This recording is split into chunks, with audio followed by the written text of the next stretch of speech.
methods. My name is Alice Burton. My name is Wee. My name is Chen Guan. And I'm Ann Swidler. What personal and educational experiences have contributed to your interest and career in sociology? Well, I'm one of these boring types, I think, who decided very early when I was in school that I was interested in sociology. I started out thinking I was interested in psychology, and then at Radcliffe, where I was an undergraduate, they combined psychology and sociology at that time into one department called social relations. And so as soon as I had any intellectual choices to make, I found out that I fundamentally didn't think about people and human events in terms of people's individual motives and their idiosyncratic personalities. I really thought about things in terms of larger structural choices and structural constraints. And in fact, I had a kind of conversion experience when, with my tutor, we were reading the Communist Manifesto with Marx, and that time I thought Marx was a Russian who would help make communism. But the tutor asked this question, which for me was just changed my life. He said, Marx says here that all history is the history of class struggle, and even the pharaohs used slaves to build the pyramids and so forth.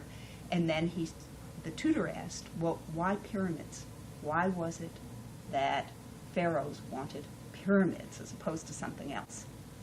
And this was such a dazzling question to me, that is, that there was something broader than what these individuals were thinking about that was structuring their motives and structuring their sense of what could be accomplished in life. Anyway, so I got interested in sociology in that way. And then just one other thing is that I do think almost all sociologists are also moved by some sense of what the central historical challenges of their era are.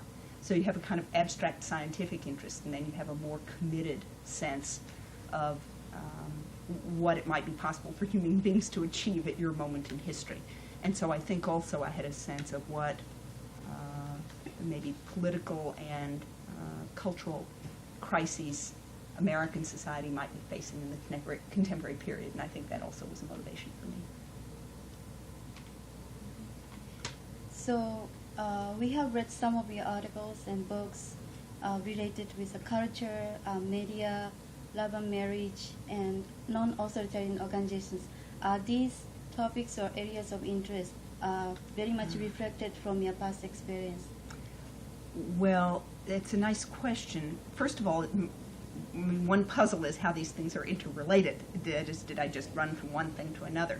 And I would argue that there's actually tremendous kind of continuity in what I've been trying to do, which is that I'm interested in cultural understandings and cultural experience, but I'm interested in trying to find out where they come from and how they're actually used in people's concrete experience. And so studying organizations without authority, studying free schools, which I did, part of the reason for doing that was to study an organization in which everything was up for grabs, and ideological talk played a tremendous role in structuring day-to-day experience, because my sense was that you would be able to see new cultural forms emerging right there before your eyes, and you would be able to see some of them triumphing or enduring or becoming central to the way an organization worked. So when I studied those free schools, I wasn't just interested in what was happening in the 60s or whether alternative forms of authority were possible. In fact, that's a question I would say you couldn't answer on the basis of the kind of field study I did.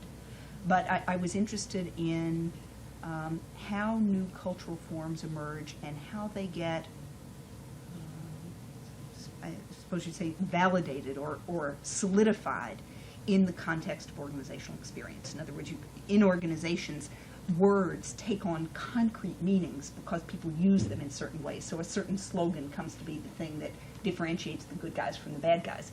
And then the content of that acquires a meaning in the organization that's special, that's beyond any meaning it has just as a sort of abstract statement. And so, and then my work on love also is motivated by a desire to understand culture. And the reason I was interested in studying love is that there are very rich traditions for talking about love in Western culture. I mean, they go back to the 12th century, so you have courtly love poetry, and then you have a tremendous long history of the romance novel and religious discussions of the nature of love. So here is a cultural tradition that's extraordinarily rich that is also one that people actually care about in their day-to-day life experiences. So that as opposed to if you study people's political attitudes, the thing you find out is that most people don't care about politics. They don't actually think about it unless a pollster comes to their door. Whereas if you ask them about what a good love relationship is, how you know when you're really in love, what's the nature of marriage, what do people owe each other if they love each other, those are questions that they actually think about in relation to their life experience, and also, at least what I was hoping when I began the study, they're questions that if you get disillusioned, if something happens that wasn't what you expected, there's a chance that you'll be able to see cultural transformation. You'd be able to see what makes a set of cultural meanings break down for people, what makes people become less attached. So I would say that what ties these varying interests together is a hope to see culture in more concrete terms as something that actually gets used in real situations, and to be able to get at it in some meaty, direct way to get at that question of how culture gets used, and that then being a way to understand better what the influence of cultural is on other forms of social action and how culture changes. When you were doing the research on those topics, culture and love and marriage, was anything surprise you? That's nice. Well, I'd say what I did was to interview men and women in the San Jose suburbs, and these are mostly middle class, middle-aged in the sense that they're somewhere between their 20s and their 50s, most of them. People who, most of whom were married and all of whom had been married. So I interviewed quite a few divorced people, but no single people. And I was interested in, again, the sort of cultural traditions that inform their understandings of love and marriage. But I was surprised by a few things, and the first is that almost everyone I interviewed knew the standard culture of love, the kind you see in the movies, very, very well. And they talked about it a lot. They talked about that Hollywood kind of love, that movie star love. But they all claimed that they didn't believe in it. So that they would say, oh, if you believe in that movie star kind of love, you'll just end up, with heartbreak. The only real kind of love is the kind that endures, that where people understand each other, make compromises, learn to get along through good times and bad times, and so on and so forth. And while that's a perfectly reasonable view, it made me wonder what that romantic culture out there is doing if everyone knows it and people claim they don't believe in it. So the first thing it suggested to me is that maybe more generally, people don't use culture in the way anthropology would suggest, which is sort of absorbing it to fill up their heads and give them something to think. The sort of, you're an empty vessel and you get filled up by culture, and then you have a worldview and you have a personality and you have experience and so forth.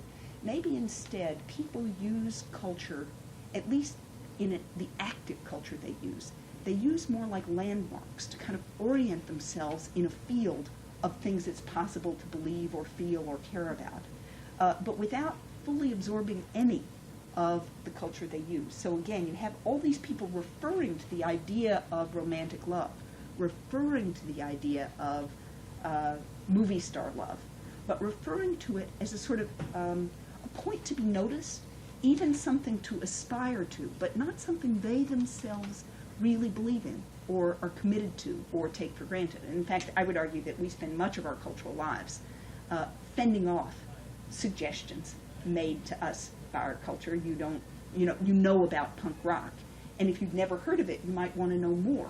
But you want to know more not so that you can become a committed punk rocker, but so that you can know where you stand in relation to Marxism, in relation to punk rock, in relation to romantic love. And then the other surprise that was particularly a surprise to me is that I had assumed that, or I had actually written an earlier paper saying that there were two really fundamentally different ways of thinking about love that were important in contemporary American culture. And one was the sort of self-actualization, I want to keep growing and changing, even if it means changing partners all the time. And the other was deeply committed love and marriage, in which you want continuity for your whole life. And I'd written a whole elaborate thing about sort of different implications of these different worldviews and so forth. Well, it turned out in my interviews that people who wanted to justify enduring marriage, I'll put it that way, had no difficulty reconciling those views. So I had argued that they were different, but that wasn't how people actually experienced them. And if you said things like, well, you have this deeply committed marriage, but what about growing and changing? Don't you ever feel that, you could explore new possibilities? They'd say things like, that wouldn't be real growth. To really grow as a human being, you can only grow through working out your difficulties with another person. Otherwise, you're just running away from yourself. Otherwise, you're just running away from problems. And so what I saw as quite different cultural streams, and I would argue that if you see them in pure form, if you interview therapists, marriage counselors, ministers, you will find quite different cultural traditions. But that when people mobilize them, when they make use of them to understand their own experience, people adapt and change the culture they receive from outside. And so just the lesson I draw from that is that it's extremely important to look at how culture is actually mobilized, how it's used, and not to go out and study cultural documents or even crystallized cultural forms and assume that therefore you know how that's going to affect people's real life experience. So, to whom do you address those findings from your research? Do you have a specific target group readers that you want to address to?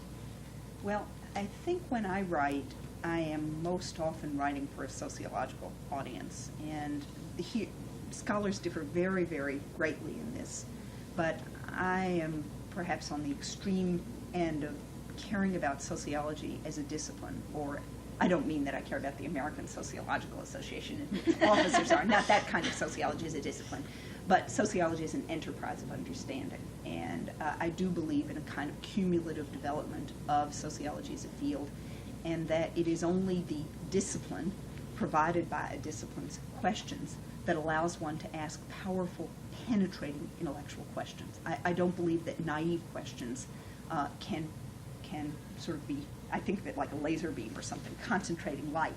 You can have a lot of light there, but it's diffused, and that it's only the sort of order provided by a discipline's history that focuses intellectual effort and energy and focuses theoretical questions and methodological skills in such a way as to really penetrate the world in new ways and learn new things about it. So in that sense, I think I am always thinking, at least, what is the significance for sociological theory or for broader theoretical questions of what I'm doing here.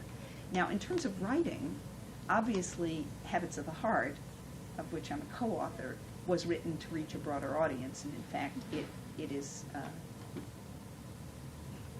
consciously written in order to be readable by and significant to a broad range of educated people. It's still not a truly popular book, and in fact, I had even argued for a little less Aristotle and Tocqueville and so forth than made it into the book.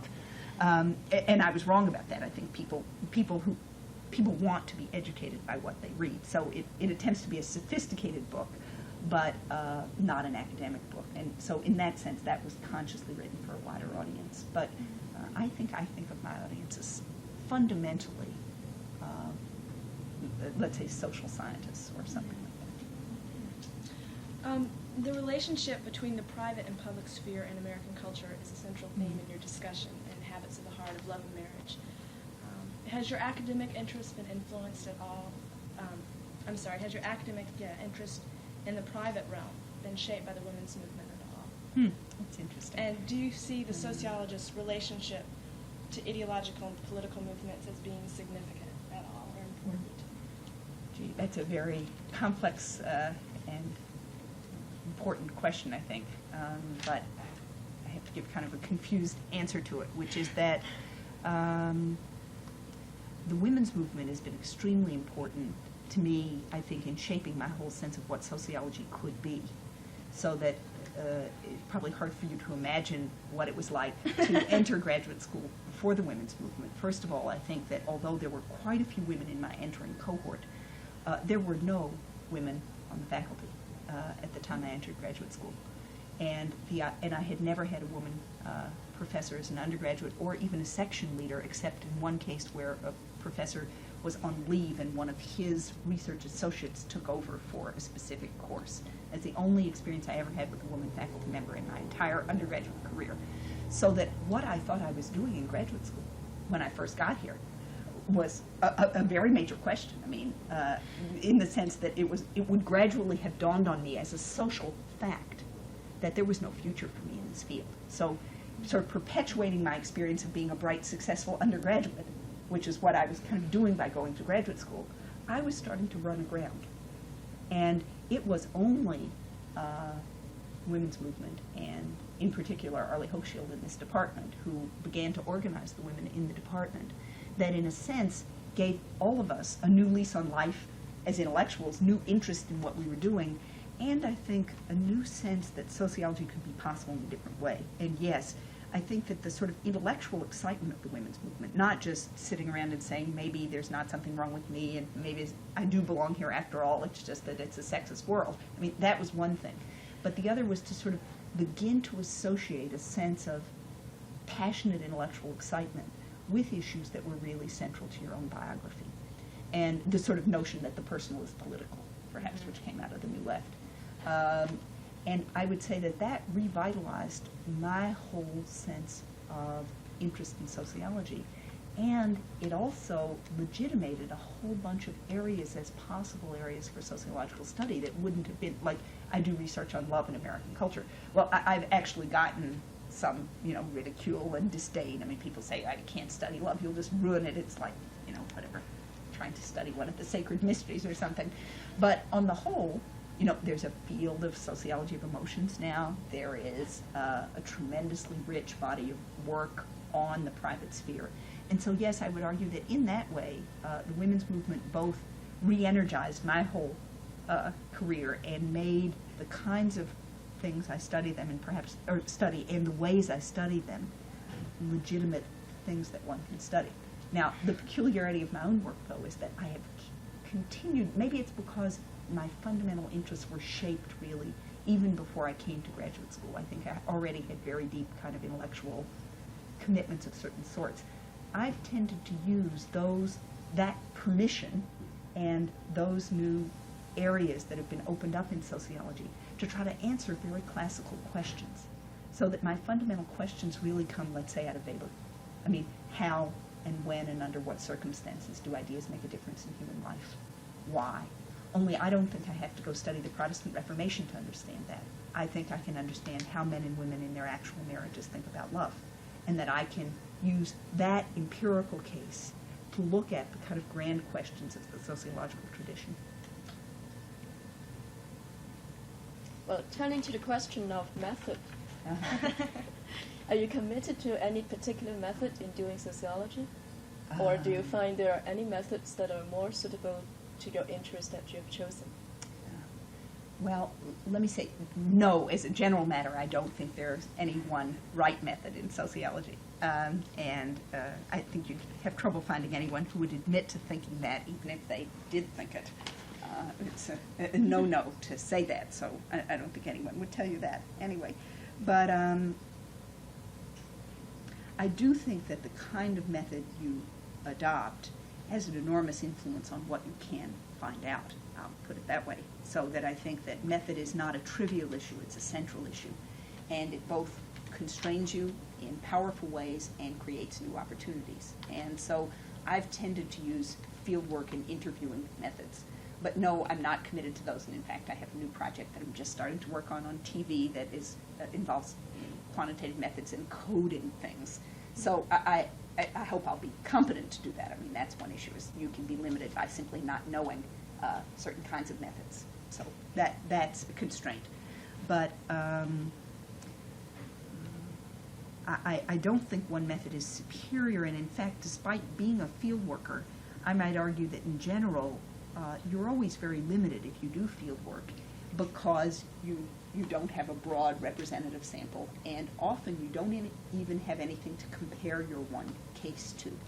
And that really constricts the way you can pose questions. So as a field worker, even, what I've always tried to do is find some comparison built into my case, either say in my free school work, I had a comparison between free schools and traditional schools. So although I didn't study traditional schools, I read about them and actually read a lot about them and had a kind of ideal type in mind.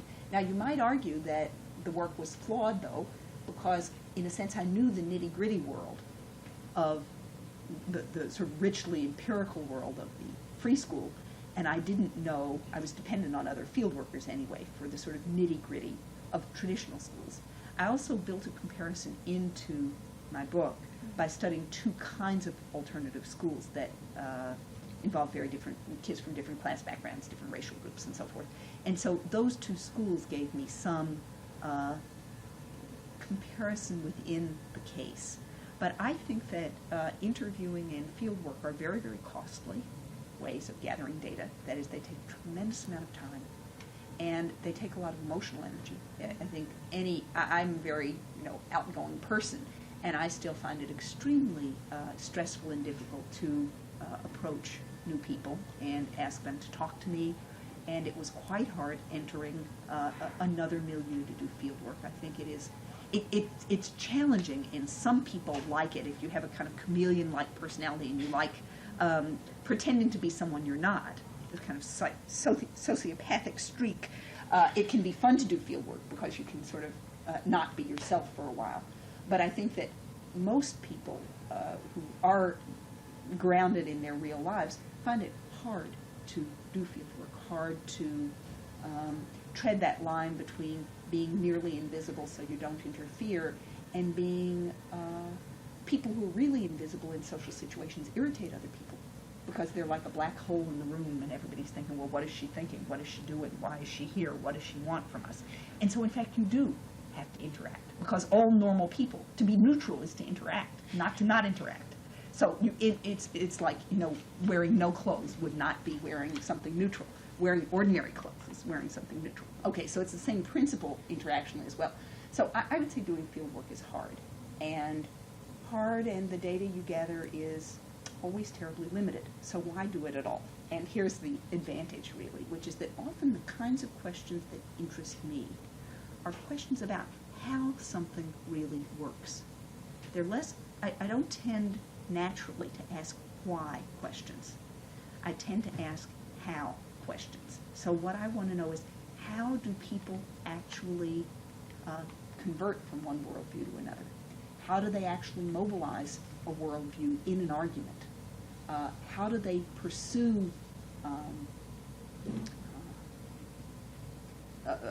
some cultural theme in their actual lived experience?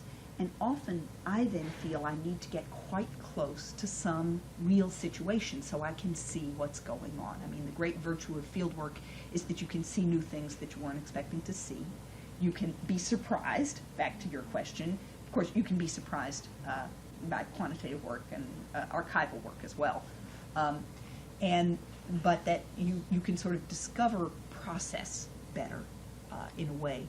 But again, I think it's a costly method, and I'll tell you some of its other disadvantages. It almost never gives you longitudinal data. So like anthropologists, you're always studying a very, very brief time span. And that is not true for either survey work, where you have a very long history of survey questions now, at least in the American case, and particularly not for historical work. So that there's a sort of sociological blindness. Like if you read my book on free schools, you might just look on it as a historical document about what was happening in the early 1970s in those 2 years when I happened to study those schools. And yet you always write as if the conclusions you drew about why one school failed and another succeeded or whatever were generalizable in some very broad way. Now, they are generalizable if you had the right theory. They would certainly be generalizable. But if you don't know what the right theory is, it can be hard to generalize adequately. So I think there are a lot of costs and constraints to doing field work, and I would say the great advantage of it is this possibility for looking at process, looking in a kind of rich way at how things actually happen. Well, we as students of sociology always find a situation in which when we talk to people doing sociology, they are very conscious of the limitations of the method. But when reading their works, they seldom mention it or state it explicitly, to the point that we readers recognize it as a problem? It's interesting.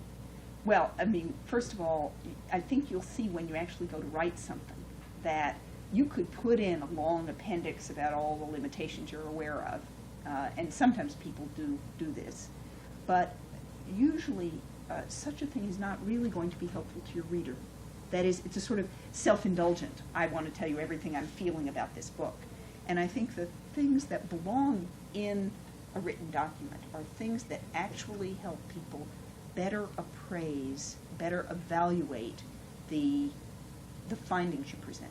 But other people, if other people are perfectly capable of saying, well, she did this field work in 1972 and 73 or whatever, it's obvious she doesn't know what happened in the school in 1974. Mm-hmm. Or she only knows what people told her, and obviously she didn't know what people lied to her about. Or, I mean, I think that in a way, writing about those things, I regard that as just sort of self-indulgent droning on. I don't read such things in other people's books. I'm bored by them. Mm-hmm. And I would consider it a sort of boring imposition. Even if I had all those thoughts, I would consider it a kind of boring imposition on my readers. So I would draw a sharp distinction between the self-consciousness you have about the limits of your work that are things that your reader wouldn't necessarily know, that you are obligated, in a way, to try to tell your reader if you conducted the interviews in your own office versus in the person's home, for example. That might affect the way someone reads the book, how they would understand it. Or I know someone who did a study of physician malpractice, basically, and didn't inform her readers that this hospital where she happened to do the study of medical mistakes had an extraordinarily high death rate in surgery, and it was shut down by some federal agency a year after she did the research. Now, those are kinds of things that belong in a book, but general sort of contemplation of the limits of your empirical knowledge of the world, I mean, just your basic epistemological uncertainties, all the way down to the more obvious uncertainties attached to any kind of method, I think would just add that many more not terribly useful pages. So, but you do think it's central to the researcher to be conscious of those things? Yes, to be conscious of them to the degree that it helps you do better research. That's, I think here I'm a kind of a belligerent Philistine, or kind of a know-nothing about epistemological doubts. I guess for me, sociology is profoundly a research enterprise. I mean, if you take the great theorists, Marx, Weber, Durkheim, Freud, Tocqueville, they were all richly empirical. They did not do theory in the sense that they sat around and thought things in their heads. They went out and studied central problems out there in the real world. They collected evidence. They, in fact, worked enormously hard to amass real, concrete evidence about what they understood to be important. And so I believe that methodological self-consciousness is extremely important when it can contribute to making better methodological choices. So I did do things, for example, like in my interviewing, I sometimes used vignettes, little stories, to see if I could sort of have people not talk about their own biographies, but talk about what couple X should do, should George leave Martha, that kind of thing. And that was very useful and extracted somewhat different kinds of information. So I tried to use those vignettes in some interviews and not others, so that I could see what influence that was having on the way the interviews went, things like that. I think I was very aware that the kind of interviewing I chose to do could elicit some kinds of information and not other kinds. I did a very, very interactive kind of probing kind of interviewing. In other words, if I interviewed people, I didn't just say, oh, what do you believe about love? What's your view of a good marriage? I had a whole series of follow-up questions that were, if the person said, real love is commitment forever, I would say, well, does commitment forever block the chance of growing and changing? If the person said, I think real love is permanent growth and change, I'd say, well, does that destabilize relationships? Does that mean you can't have commitment? And if people said, no, because I think if everybody's getting what they want out of the relationship, then it's as good as it can be, or something like that. I would probe further. I would say, well, is there any other reason that people should stay married aside from the fact that it's giving them what they want? Well, what if somebody came along who gave you more of what you wanted? Would that be a good reason for just walking out? And I would essentially probe people's reasons, try to find out where they could push the set of ideas they were committed to, and where they couldn't, where those ideas would break down for them, where they wouldn't be willing to generalize them, where they wouldn't be willing to extend them. So I think I found out a lot about how those ideas would stretch, so to speak. But I didn't find out what you might find out with a more passive interviewing style, which is what people sort of on their own, unprobed, might see as their own way of making their worldview coherent. So that I do think there are always trade-offs. I guess that's what I would say. And that, yes, being conscious of those trade-offs is tremendously important. Do you want to ask a question? A representative question? I think she mentioned something. Okay.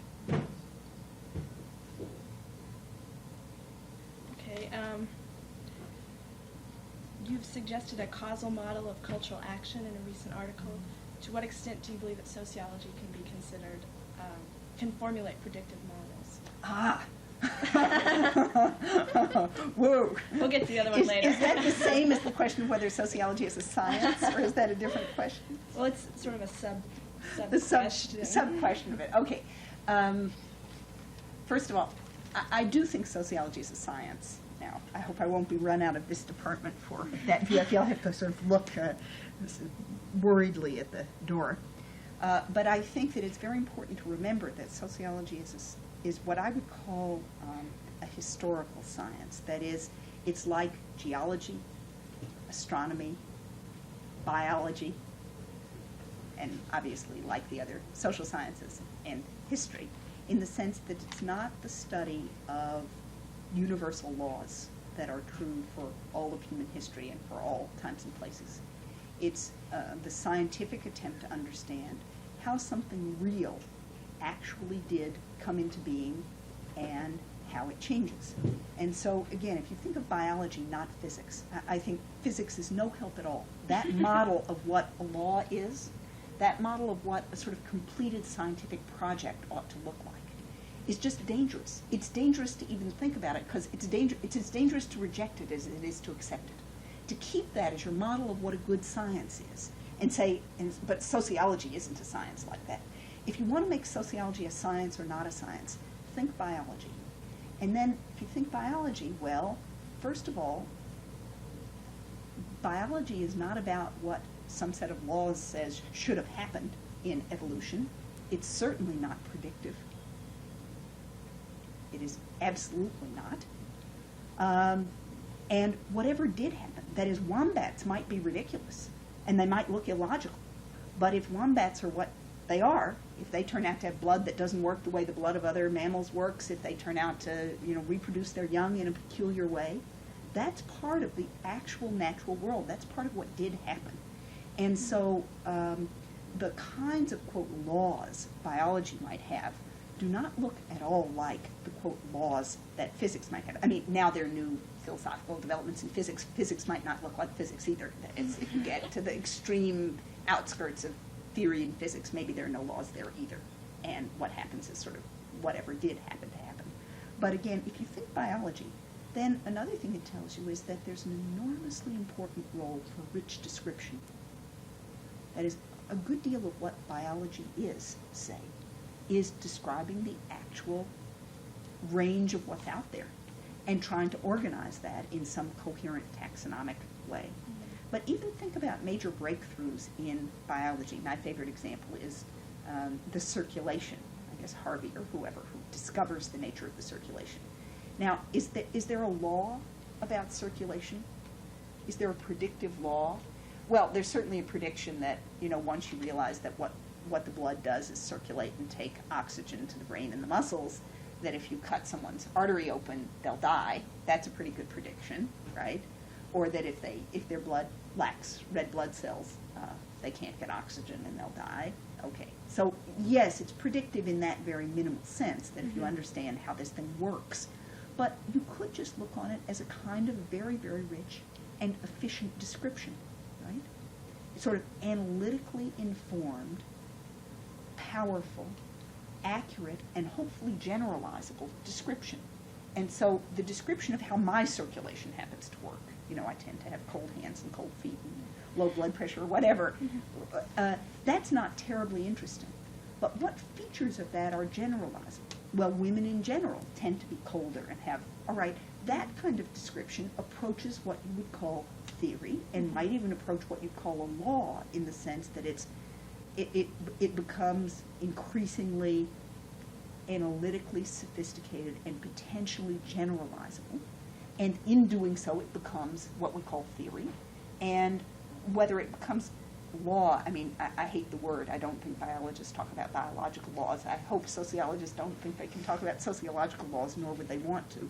But I think that, and predictive, that's so far beyond what, there's good, simple kinds of predictive that I think sociology can do easily, and this is the sort of standard Marty Lipset survey research style, in which Marty Lipset predicted very well, who's going to win such and so election, and he can even often predict, because he pays real attention to survey data, he knows that, in fact, the public hates Reagan's policies, they just happen to like Reagan. And so he can predict that, Congress isn't going to pass 90% of Reagan's legislation, or that, things like that. Yes, all right, predict, sure you can predict. But in terms of sociology as an analytic enterprise, not as a form of sort of high-class journalism, I don't think prediction is really central to what we do. But some attempt at generalizing, that some descriptions, if you want to put it that way, are more important than others, because they inform a broader range of sociological phenomena. They lead you to have expectations about more parts of the world. That I do think is true. What do you think progress in sociology consists of? Oh, these are very, very good and very hard questions. I don't take either the model that sociology is cumulative in some linear way. I certainly don't think that's true. But I also don't accept the view that there's no such thing as progress and there's no definition of what would constitute progress. The problem is, though, if you think of progress as progress toward something, then there's no progress, because you'd have to know what the end state was before you got there. And so in that sense, obviously, there can't be progress. But if you think of progress as progress from somewhere, then I think there's enormous progress. But I think the form of progress in sociology has usually to do with at least a mini form of paradigm shift. And so what you get is an initial way of formulating a problem, and the development of that way of formulating it and debates around that way of formulating it. It's easier really to talk about a concrete example. Let's say the study of stratification starts out really in the American case with the Linds and Lloyd Warner and people, some sort of lefty anthropology types who wanted to show that there was really class structure in American cities. So they go out using fieldwork techniques largely, and they prove that there's inequality, right? That there really are classes, that people think that way and so forth, and they do these rich, detailed community studies.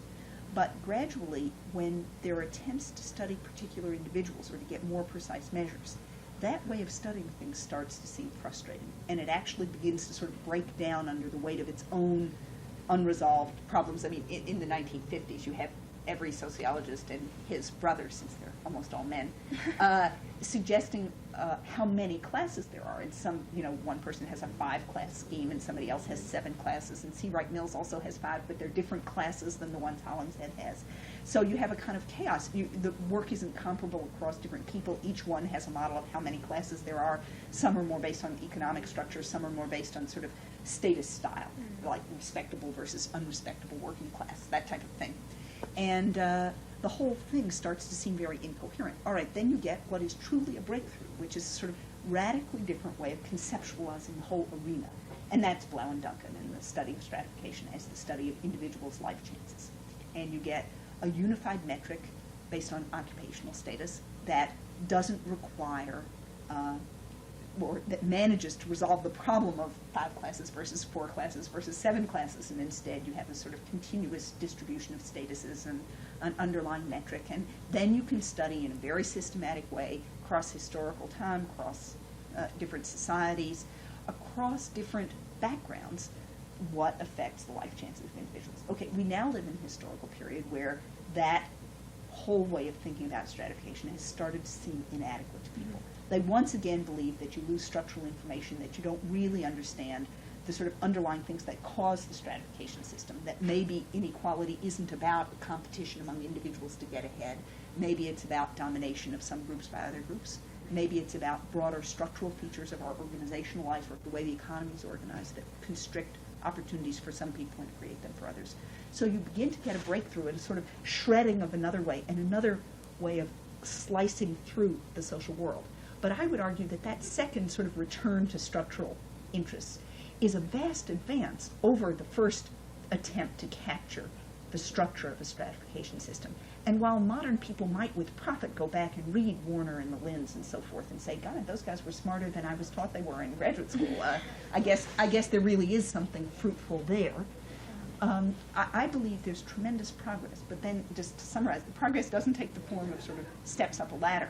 It takes the form of different ways of cutting through or penetrating. And in fact, I would argue that even very, very, well, very powerful but wrong ideas often add to sociology more in the long run than more sort of modest, middle-of-the-road, wishy-washy, mild ideas. I mean, one of the challenges you'll face in graduate school now or sometime is you'll be asked to compare Marx and Weber. Now, the standard thing is to come out somewhere in the middle. You know, well, Marx was a little bit right and Weber was a little bit right, or maybe Durkheim and Weber, and you think that Durkheim.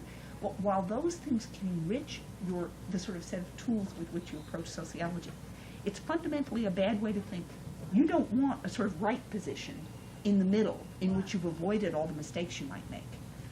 You want a powerful way of looking at things that, again, cuts through the social world in a new way and allows you to organize a lot of information or understanding or description or even theory in a powerful way that offers strong claims about the world and what it should look like. And yes, I believe it's cumulative, but it's kind of cumulative like this and like this. Now, you can ask the question, yeah, but what if it turns out that all this accumulation is somehow in the wrong direction and the real goal is out there? Well, again, since I don't believe there is a real goal, that is, there's not an already formulated truth out there in the world somewhere, and if only we could get there, we'd be right. I'm not as worried about whether that accumulation is in fact progress. How significant do you think is the organizational context of university in shaping your doing sociology career as a sociologist? Now, how do you mean that? Like, how do you compare if one does not belong to any university and doing sociology with one who is inside university and doing sociology? Yeah. Or doing sociology maybe for a more popular audience, Yeah. doing popular sociology. Well,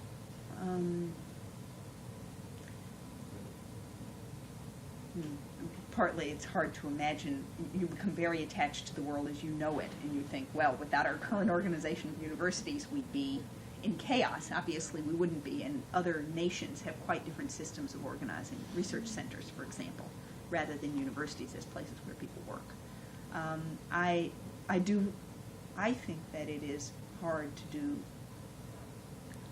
real sociology outside the university. I think it's also often hard to do it even within the university. So that I think that the university structure is the best chance people have of being able to pursue a powerful and analytically informed and original kind of sociology. Or I would say that's true for academic works of many, many kinds. And the reason is partly that it is through contact with graduate students that you get energized, that you learn about new things happening in your discipline. The communication structure is just not adequate otherwise, and that you get inspired to think about new things. So I think contact with graduate students is really central. And then also the sanctions and rewards. There's a standard kind of set of motivating things which range from somebody in the hall saying, have you finished your book yet, to the sort of stimulation of colloquia and seminars and so forth. But there are some people who do lead more autonomous, or at least less dependent on academia kinds of scholarly lives. And sometimes those people can do extremely interesting original work. Actually, in the area of love, there's this guy named Morton Hunt, who's a popular writer, and one of the constraints on him is that he's had to write a lot of books about sex, because sex sells, right? So he wrote whatever it's called, Sexual Relations, in the 1970s, and he wrote a book on adultery in which he interviewed people. And he wrote this wonderful book called The Natural History of Love, which is a sort of potted history of views of love. And he has a new book, I think, on how social scientists work. He got a grant for a year. But he is an enormously interesting, intelligent guy. And he's friendly with, he's kind of a New York-based intellectual type, and I think he's friendly with the Columbia people, so it's not like he has no contact with academia. But he has managed to do social science that is quite a bit better than what most sociologists do outside the academy. Obviously, people like Melvin Cohn have been able, I don't know if you know his work, but Class and Conformity, a study in values. He's a guy who for years was a full-time researcher at NIMH, and he developed a model for thinking about the relationship between class and personality, or but eventually he decided it wasn't class, it was work experience and personality. And he has pursued a consistent research agenda over about 25 years now, in which he's increasingly refined the measures he uses, increasingly broadened the work, studied new data sets, developed new studies, all very, very consistent. He doesn't jump around from one thing to another. That kind of a career might be hard to sustain within academia. And then a last point I'd make, and this has to do with the ways in which I think an academic career can constrict one's possibilities of doing good work. I think both that you tend to become, it's just like modern novelists who all write novels about professors. You lead a kind of constricted life in American academia. I mean, you spend a lot of time sitting at a desk in front of a typewriter, going back and forth to classrooms and teaching young people, and sitting in committee meetings. It's not the kind of life experience that would broaden your worldview, really make you think about war, torture in Latin America, whatever it is that is really going on out there. We're going to be the last people to know in a compelling way. No, and so there's a way in which it constricts your vision, but I also think that the sort of the degree of, what I want to say, not just pressure, because it's not just pressure to publish, it's sort of the general kind of chaoticness of your life organization, which is that you've got your teaching obligations, you've got to read 40 student papers, you've got to read 3 dissertations, you've got to write letter of recommendation, faculty meetings. I think it really interferes with the breadth of your intellectual life. That is, the real time you might need to sit back and think about things and actually ask yourself what's important. That kind of time is extraordinarily rare. And people, so if you read things that were written by European intellectuals before World War II, if you read Mark Bloch's Medieval Society or Feudal Society, if you read Huizinga's Homo Ludens, if you read, Eric Auerbach's Mimesis, these works that are sort of fully realized conceptual rethinkings of some fundamental part of the world. I think it's the sense of maybe leisure and time and intellectual focus to do such a thing, I think, is largely unavailable to American academics. So it's kind of a superficiality that enters your work when you're just sort of playing with ideas, looking for one clever new way to formulate something so you can get one more article out. You talk about the non-authoritarian organizations in this book. I mean, that's the point. Do you think that the authority structure of a university influences the thought? I mean, Well, actually, I think one of the most interesting things that maybe in this sociological generation it will be possible to really study is, in a sense, the epistemology built into different kinds of organizational settings. That is, what constraints on the fundamental ways you can think. And this goes all the way back to Marx. I mean, when he talks about the petty bourgeoisie and why they think the way they do, or why peasants think the way they do, that kind of a sociology of knowledge that wouldn't tie people's ideas to their, quote, interests, but would tie it instead to the way the social world is anchored for them in some real way. I'll give you an example of this actually from my field work, and then I will answer your question about the university. But when I was studying these free schools, in the school I studied, that was sort of an upper middle class school with probably a lot of professors' kids in it. I mean, a kind of very, whatever, your basic hippie type free school. These kids were doing, at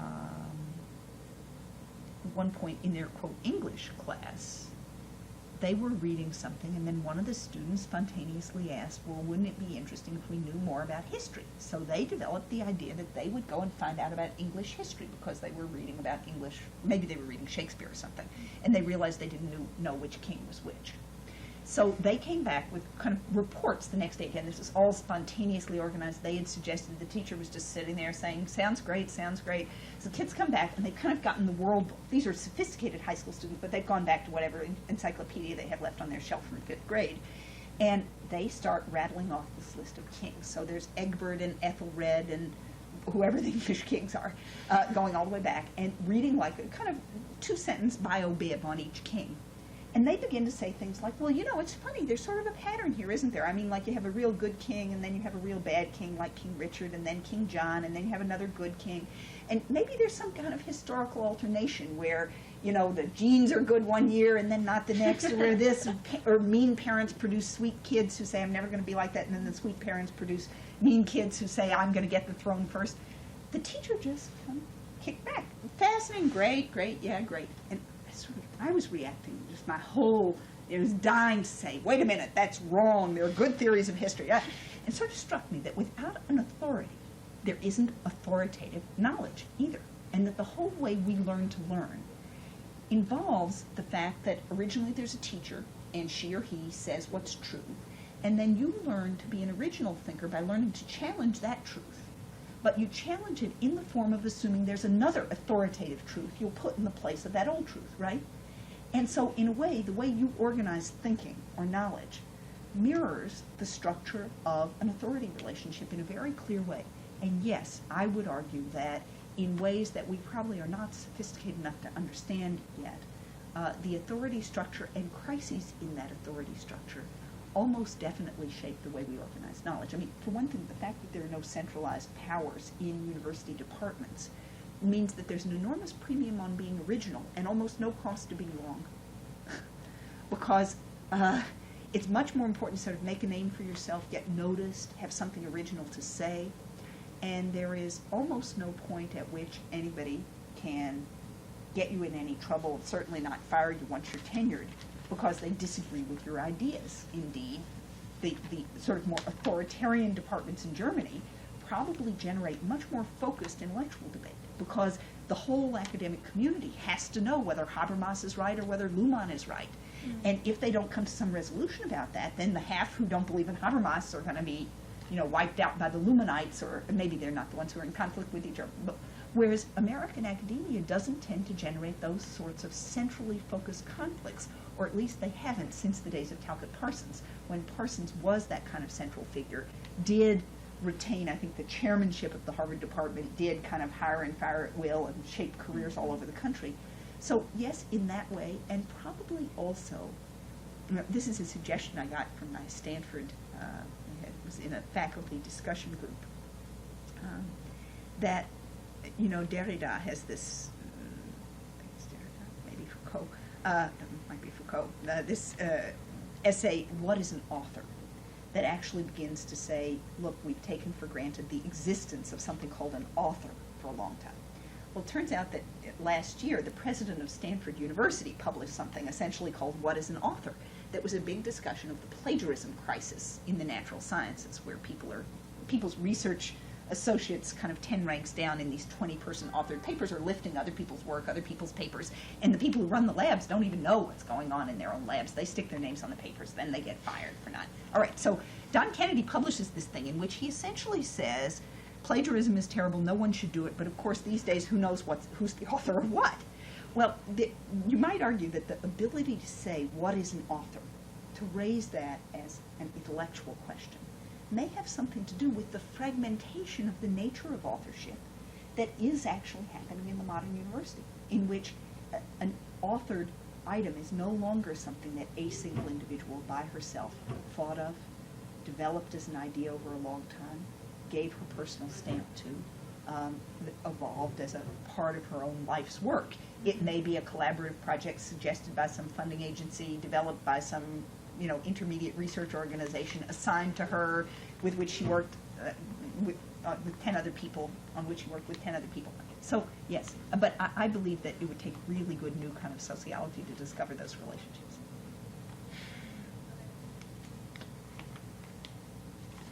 Okay. Do you have any further comments that you'd like to make, or do you guys have any more questions that you'd like to ask? Do you have any suggestions that you can share with us to the first-year graduate students for our future development of our interest or in our career? I have a whole bunch of passionate suggestions, but I hardly know where to start. I mean, I guess one suggestion I would make that's particularly important at Berkeley is that here you have extraordinary freedom to pursue an autonomous intellectual agenda. And the richest theoretical training you could get, or theoretical education, I won't even use the word training, the richest theoretical education you could get probably anywhere in the world right now. And that's an extraordinary opportunity. So that combination of theoretical sophistication and openness can also be a danger. And I think Troy talked about at the orientation that the danger was to develop such sophisticated critical insight that you were inhibited from ever doing anything. And he was trying to discourage you from that. I would actually amplify that further by saying, I think that it's really important to get involved in research early in your career and to demystify the idea of research. I came here to give a small talk in a seminar several years ago, and I had some guy asking me if it wasn't a sort of immoral intrusion on other human beings to interview anyone. Well, I said, have you ever tried it? I mean, just take a risk with one person and kind of see. No, he just wasn't. Well, he kind of, after 5 or 6 years of studying theory and epistemology and the fundamental limitations of our knowledge of the world, he was terrified of the idea of actually talking to somebody. So that I would argue that as you write papers, always think of whether there's an empirical paper you could do. And I don't mean necessarily quantitative. Could be field work, could be interviewing, which is extremely interesting, especially if you go on later to do survey research. Then you can really begin to try to think about both the frustrations of doing all these individual interviews and then not knowing how to systematically compare across them, but also what the limitations of your survey questions might have been. Even generating a small survey, like is done sometimes in the undergraduate methods course here, it can just be extremely interesting. And so I would argue that sort of the best thing you can do to keep yourself from getting in that sort of miserable, alienated, depressed state that students often sort of sink into in their second year after or beginning of their third year after they finish their really interesting coursework. Even if you kept taking courses, you'd get bored very fast. You'd find out that in the areas that interested you, you already knew essentially the forefront of the field. I mean, it only takes, at the outside, one good undergraduate lecture course and one graduate seminar to essentially master the central reading and ideas in any existing field of sociology almost. I might qualify that depending on who was listening. But otherwise, so I would say that if you don't want to sink into a kind of depression that's formed of, A, not knowing what you're supposed to do, and B, being terrified to try, the easiest way to avoid that is to begin some kind of small-scale research early. And then you don't end up plunging into a dissertation without knowing what you're doing and without being able to step back. You instead have tried several different things. This is like the same advice you might give someone about finding a spouse and so forth, which is if you've tried several different things, you're likely to really be able to choose what research you want to do. for a dissertation, as opposed to just having to do whatever you happen to fall into. And so that might be one piece of advice. And then I guess another is that you probably know this, that you might argue that the really important new ideas in your discipline are going to come from your own generation of scholars. And so while the people who shape you, the faculty who educate you or try to, are likely to in some ways shape your underlying paradigm, your underlying notion of what research is, the new questions that you might uniquely be able to ask and answer might come from not only your fellow graduate students at Berkeley, but sort of your peer group out there. So maybe one other thing I would suggest is really trying to keep in touch with what is happening around the country, not to become locked in one environment in which you can only see what's happening here. And you have both, you're here at a nice time when we have a very large faculty of a lot of very well-known people and got a lot of choices here. But you might remember that, this isn't the only place in the world. And so if you can get a sense of what's happening elsewhere, I think it's very important to subscribe to the journals. To look at them. You don't have to read them because sometimes you aren't interested, you wouldn't want to read them. But it's salutary both for sort of keeping you in touch with what other people think is central to the field, and for sometimes the greatest innovations involve either challenging or developing your own take on what's some dominant paradigm in the field. And if you don't know what's dominant, you even have trouble knowing how to launch an assault on it. And it can also be very salutary because you realize that a lot of what's published isn't that good. And you could probably write things just as good. Whereas if the only model in your head of great work is either great books, not what's actually being published in the major journals today, but sort of, Marx, Weber, and Durkheim, then you're not going to write Sociology of Religion by Weber, or, no one today could. Not just you couldn't and I couldn't, but nobody could. And the intellectual conditions for it don't exist. Literally. Is that the reason? Huh? Is that the reason why we cannot write that great work today? We couldn't. Well, let me answer that in a minute. So anyway, that piece of advice then would be that if you read a little of what's going on in the mainstream journals, it may both inspire you in both a positive and negative sense about what's out there in the world, and also inspire you in a kind of good sense to realize that you probably can do work that is better than that. And so you might as well start doing real scholarship and trying to publish it. Now, why there can't be another Weber, this is not a comment original to me, but it is sometimes said that Weber was the last generation of scholars. Well, that he was at an ideal point, which is that in the 19th century, finally a modern university system had been built up, and he had sophisticated specialized scholarship available in a wide range of areas. If you compare Weber to Marx in terms of what they could read, Marx was still reading political philosophy, but had a very, very peculiar notion, for example, of anthropology, where Bachofen was, the big rage, and so everybody was reading about das Mutterrecht, the sort of matriarchy. Well, all that turns out to have been half made up, and there probably was never really matriarchy, and they thought the Iroquois were, and whatever. So he had sort of bad anthropology and probably a lot of bad economics and a lot of poorly developed history. Whereas only maybe 30 years later, you begin to get, at the end of the 19th century, this enormously rich accumulation of sophisticated scholarship. So Weber can really know a lot about India, a lot about China, a lot about ancient Judaism. And at the same time, he could still aspire essentially to know all of it. That is, he could master almost the entire repertoire of knowledge available in his historical era. And my impression is that he had that kind of freedom to focus his intellectual energies, partly because of his ability. Weber had this nervous breakdown. He spent 5 years unable to work, so he has no academic appointment. And I think he can read but not write during that period, so he can absorb things. Mm-hmm. But he has that sense also of the intellectual significance of what he does. See, I think another thing that happens to us is that scholarly accomplishments matter on your own CV. They can make you well known. You can fly around the country and give talks at other universities. You can be deferred to by other sociologists. But that in the United States, intellectuals are not terribly central to the national polity. Right? They're not central to the way our nation defines its history. We don't jail our intellectuals. Well, one reason is because of our traditions of free speech, but another reason is because intellectuals don't make that much difference to anybody.